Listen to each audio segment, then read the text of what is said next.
Hi guys, welcome to Easy Komal. நம்ம பார்த்துட்டு இருக்க chapter 15 probability exercise 15.1. So, complete the following table கொடுத்திருக்காங்க 22nd problemல. So, already நம்மளுக்கு வந்து ரெண்டு மூணு டோட்டலா வந்து மூணு வந்து வேல்யூ ஃபில் பண்ணிட்டாங்க டேபிள்ல. சோ அதுலயே நமக்கு தெரிஞ்சுட்டு எந்த மாதிரி அவங்க சொல்ல வராங்கன்றது. ஈவென்ட் வந்து sum of two dice correct. So வந்து ஒரு ரெண்டு டைஸை த்ரோ பண்றோம்னா ரெண்டு வேல்யூ வரும் ஒன்னு ஒரு வாட்டியே போடும்போது. சோ ரெண்டு வேல்யூ வரும்போது 1,1 வரலாம், 3,1 வரலாம், 5,5 வரலாம், எது வேணா வரலாம். சோ அப்போ டோட்டல் நம்பர் ஆஃப் அவுட்கம்ஸ் தெரிஞ்சுக்கணும் ப்ராபபிலிட்டி என்ன 36. 1,1ல இருந்து 1,6, 2,1 2,6 அதே மாதிரி கடைசி 6,1 6,6 டோட்டலா வந்து 36 அவுட்கம்ஸ் டோட்டல் தெரிஞ்சு போச்சு. ஓகே, சோ ஒன்னொன்னுக்கு நம்ம ஃபில் பண்ண போறோம் இப்போ. So number of possible outcomes to get some as 2 வரணும். என்ன அர்த்தம்? ஒரு டைஸ்ல ஒன்னு இருந்தா மட்டும் தான். சோ 1,1 தான் பாசிபிள். சோ ஒரே ஒரு பாசிபிள் அவுட்கம் 1/36.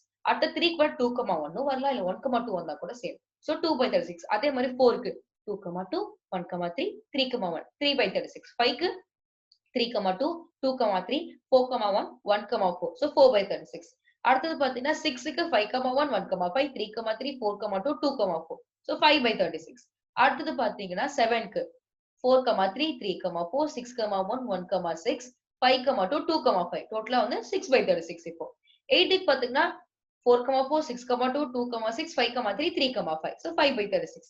9க்கு 5,4 4,5 6,3 3,6. So 4. So 4/36. எல்லாத்தையும் ஆட் பண்ணா உங்களுக்கு தெரியுது ரைட். சோ 10க்கு பாத்தீங்கன்னா 5,5 6,4 4,6. So டோட்டலா 3. So 3/36. 11க்கு 6,5 5,6 மட்டும் தான் வரும். So 2/36. 12க்கு 6,6. So ஒண்ணே ஒண்ணுதான் இருக்கு 1/36. சோ உங்களுக்கு இப்ப எல்லாமே தெரிஞ்சிருக்கும்னு நினைக்கிறேன் என்னென்ன வேல்யூன்னு சொல்லிட்டு ஸ்ட்ரெயிட்டா நம்ம கொண்டு போய் அந்த டேபிள்ல ஆட் பண்ணிடலாம்.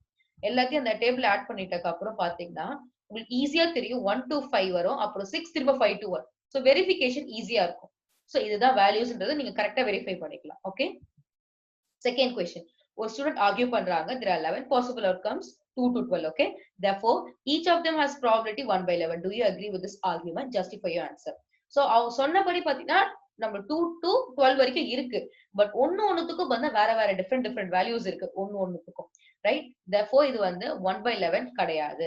as they are not equally likely, we are not agreeing with this argument. ஓகேவா?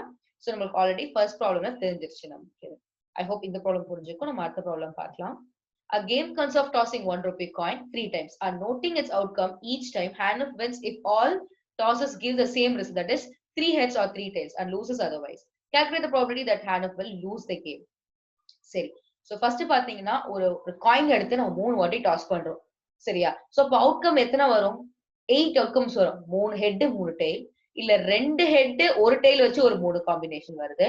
அதே மாதிரி 2 டெயில் வச்சு ஒரு ஹெட் வச்சா ஒரு 3 காம்பினேஷன். சோ டோட்டலா பாத்தீங்கன்னா 8 அவுட்கம். சோ டோட்டல் 8 தெரிஞ்சு போச்சு. அவன் எப்ப வின் பண்ணுவான்? 3 ஹெட்டா இருந்தா இல்ல 3 டெயிலா இருந்தா. அப்ப பாசிபிள் என்ன? 2 தான். சோ வின் பண்றதுக்கு வந்து பாத்தீங்கன்னா 2/8 is equal to 1/4. ஓகேவா? அப்ப லூஸ் பண்றதுக்கு என்ன? அதை தவிர்த்து மத்த இருக்கிறது. அப்போ 6/8 அப்படின்னு போட்டு ஸ்ட்ரெயிட்டா நீங்க 3/4 போடலாம். இல்லனா ஆல்ரெடி நமக்கு வின் பண்றதோட ப்ராபபிலிட்டி தெரியும்ன்றதால லூஸ் பண்றதுக்கு வந்து 1 மைனஸ் நம்ம வின் பண்ணது 1/4 போட்டா அப்பயும் 3/4 தான் கிடைக்கும். சோ ரெண்டுமே நம்ம வந்து சால்வ் பண்ணும்போது யூஸ் பண்ணிக்கலாம். ஐ ஹோப் இந்த ப்ராப்ளம் புரிஞ்சிருக்கும்னு நினைக்கிறேன். நம்ம நெக்ஸ்ட் வீடியோல அடுத்த ப்ராப்ளம் சால்வ் பண்ணலாம். Thank you everyone.